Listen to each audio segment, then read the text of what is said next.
พ่อจะพาลูกไปเที่ยวทะเลโอ้เย้เย้เย้เย้ขอบคุณมากเลยค่ะพ่อน้องจะไปเที่ยวทะเลที่ไหนลูกที่ไหนให้พ่อพาไปไหมไปค่ะเราขับรถคันสีม่วงนี้ไปกันไหมได้ค่ะโอเคเดี๋ยวพ่อจะพาหนูไปเที่ยวทะเลโอเค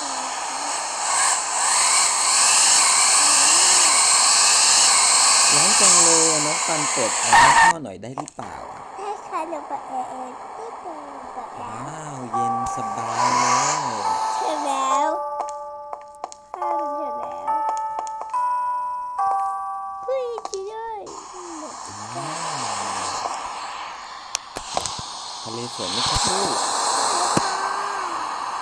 ไปเราไปเล่นน้ำทะเลกันไหมแต่ก่อนอื่นเราต้องเปลี่ยนชุดกันก่อนนะ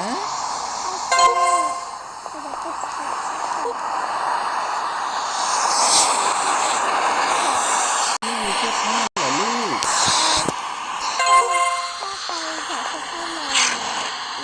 ทรายก่อนนะคะ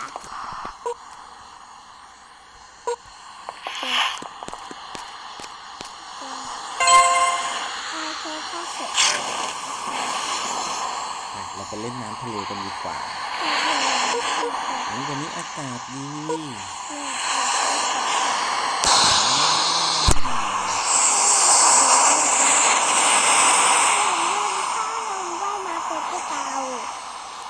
น้องปันว่ายน้ำเป็นหรือเปล่าพ่อจะสอนน้องปันว่ายน้ำ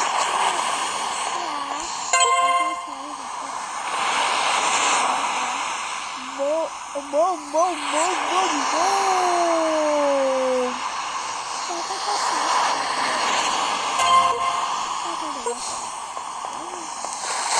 เลยโบโบเก่งมาก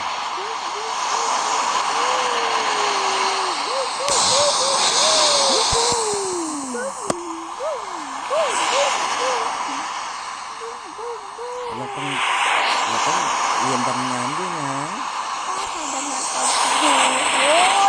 พ่อหนูเห็นหอยจังเลยเนี่ยไหนน้องเก็บมาให้พ่อดูหน่อยเก็บเสร็จแล้วเก็บเสร็จแล้วน้องปันดำน้ำไม่นานมากเลยนะเนี่ยงั้นเราไปดำน้ำตรงที่ไกลๆกันไหมแต่ถ้าถึงเกาะนะเราเกาะมาไกลนะลองดูไหมนู่นไปกันเลยบุ้มเมื่อพ่อ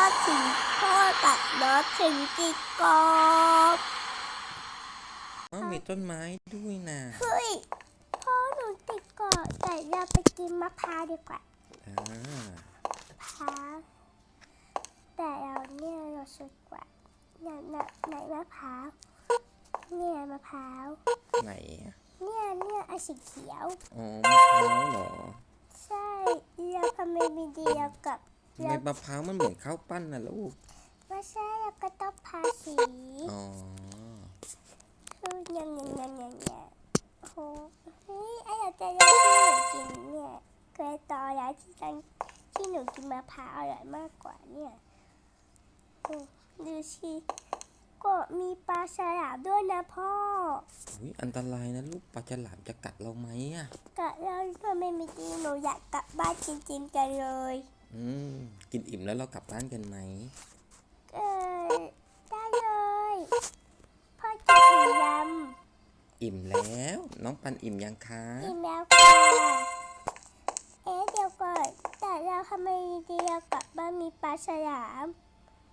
เฮ้ยพ่อหนูเห็นเรือไหนนี่ไงเรือเราไปช่วยกันเรือหนูอยู่นี่อยากช่วยหนูหน่อยปวดหน่อยนะคะช่วยด้วยช่วยด้วย ผมอยู่ติดเกาะผมติดเกาะกับลูกใช่ผมติดเกาะกับหนูวันดี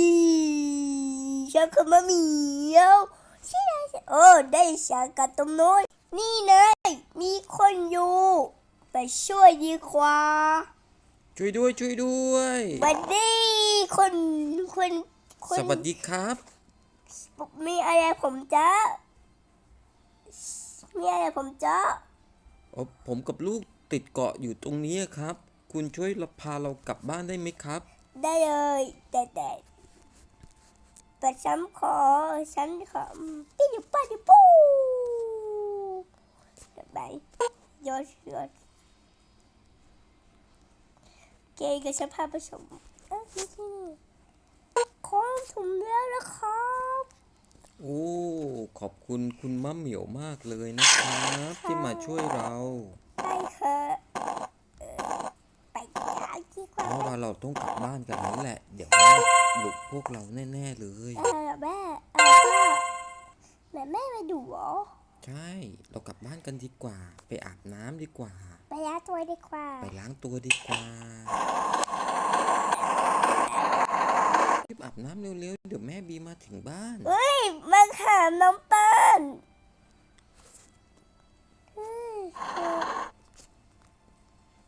ไปนะคะคุณไปกันนะคะบ๊ายบาย อาบเร็วๆลูกอาบเร็วๆเดี๋ยวแม่มาดู ไปฟันจะเสร็จแล้วแต่เรา